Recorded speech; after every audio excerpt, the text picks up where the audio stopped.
Viewers, সবাই কেমন আছেন? এই যে দেখেন কয়লাঘাটে আরেকটা বড় গরু। তো ওইটাতে একটু এই যে একটা গরু বিশাল দেহের বিশাল আকৃতি একটা অস্ট্রেলিয়ান ফিজিয়ান হলস্টেইন ফিজিয়ান একটা গরু দেখেন, বিশাল আকৃতি মাশাআল্লাহ।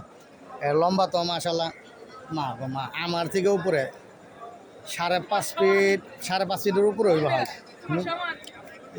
হ্যাঁ, 5.5 ফিটের হাইটের উপরে আছে, 5.5 ফিটের হাইট আছে। লম্বা এবার 7 ফিটের মতন রে, লম্বা 7 ফিট এখন মুখে থেকে এই পর্যন্ত 7 ফিট। ওদের তো গরু পাউডাইছে কই মাশাআল্লাহ। এই যে একটা নবাবের পাউডাইছে কই দেখেন। এই যে বিওর দেন 7 লাখ টাকার দাম, 7 লাখ 7.5 টাকার দাম চাইতে আছে এই গরুটার। দেখেন এটা দাম কেমন হইতে পারে দেখেন। চর সৈয়দপুরে এটা গেল কয়লাঘাটের হাটের মধ্যে গরুটা। এটা আরেকটা বিশাল আকৃতির গরু দেখেন। ওকে, আল্লাহ হাফেজ। আরেক গলিতে যাই। আসসালামু আলাইকুম।